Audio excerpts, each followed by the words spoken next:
అందరికీ నమస్తే. చిన్న పిల్లల్ని కుక్కలు, వీధి కుక్కలు దాడి చేసి చంపుతా ఉన్నాయి, పీక్కు తింటా ఉన్నాయి అని చెప్పి పలు దినపత్రికలు గూడా జరిగినటువంటి వార్తలన్నీ గూడా చూపించేటటువంటి సందర్భం ప్రయత్నం చేస్తా ఉన్నాయి.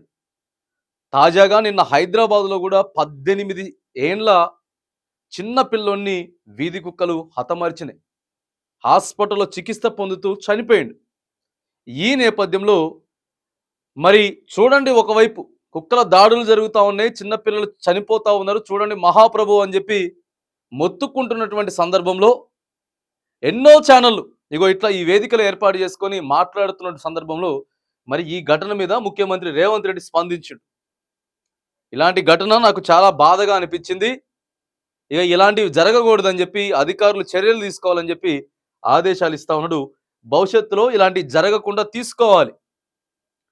అసలు ఎందుకు కుక్కలు ఎందుకు ఇట్లా దాడులు చేస్తూ ఉన్నాయి, ఇప్పుడు ఏ సీజన్లో చేస్తూ ఉన్నాయి అనేటటువంటి అంశం మీద కూడా పరిశోధన చేయాలని చెప్పి ఒక కమిటీని కూడా వేస్తూ, ఒకవేళ భవిష్యత్ ఇలాంటి జరిగినా కూడా, ఇలాంటి ఒక కుక్కల దాడులు జరిగినా కూడా వెంటనే హాస్పిటల్కి వెళ్తే చికిత్స అందుబాటులో ఉండేదాకా ఏర్పాట్లు చేయాలి అనేటటువంటి ఒక నేపథ్యంతో పాటు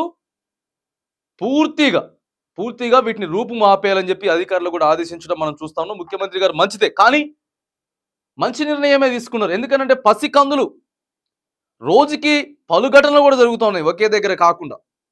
దయచేసి ఇదే ఏదైతే మీరు ఇప్పుడు హైదరాబాద్లో ఆదేశాలు ఇస్తా ఉన్నారో, జిహెచ్ఎంసీతో పాటు జిల్లాల్లో ఉన్నటువంటి మున్సిపల్ అధికారులకి, గ్రామాలలో ఉన్నటువంటి గ్రామ పంచాయతీ సిబ్బందికి కూడా బ్లూ టీమ్ను ఒకటి ఏర్పాటు చేస్తాం. తర్వాత ఎక్కడైతే జరుగుతూ ఉన్నదో ఆ యొక్క ప్రాంతాలను కూడా గుర్తిస్తాం. తర్వాత ఏదైనా ఘటన జరిగితే టోల్ ఫ్రీ నెంబర్ వెంటనే మాకు కాల్ చేయండి అని చెప్పి కూడా ఒక టోల్ ఫ్రీ నెంబర్ ఇస్తున్నామని చెప్పి ముఖ్యమంత్రి గారు చెబుతున్నటువంటి నేపథ్యంలో దీన్ని త్వరితగతిన స్పీడ్ చేయాలి. అవసరమైతే దీనికి ఒక టీం ఏర్పాటు చేసి, కావాలంటే కొంత బడ్జెట్ కేటాయించి అధికారులకి తక్షణమే ఏర్పాట్లు చేసేటటువంటి క్రమం మాత్రం ఖచ్చితంగా చేయాల్సింది. ఇప్పుడు ఎందుకు రాబోయేటటువంటి వర్షాకాలంలో ఇంకా ఎక్కువగా ఈ కుక్కల బెడద ఉంటుంది, వీధి కుక్కల బెడద ఎక్కువ ఉంటుంది. ఇక చిన్న పిల్లల దగ్గర నుంచి వెళ్ళి ముసలోళ్ళ దాకా కూడా రోడ్ల మీదకు పోవాలంటే చాలా భయపడతా ఉన్నారు. భయపడేటటువంటి ప్రసక్తి ఉన్నది. ముఖ్యమంత్రి రేవంత్ రెడ్డి అయితే మరి ఈ విషయంపై స్పందించిండు. ఘటన బాధపడ్డా ఈ ఘటన చూసి చెప్తున్నాడు. కానీ తక్షణమైనటువంటి ముమ్మర ఏర్పాట్లు చేయండి, ప్రభుత్వం రక్షణ కల్పించాల్సినటువంటి అవసరం ఈ విషయంలో మాత్రానికి స్పష్టంగా ఈ విషయంలో క్లియర్గా కనబడతా ఉన్నది.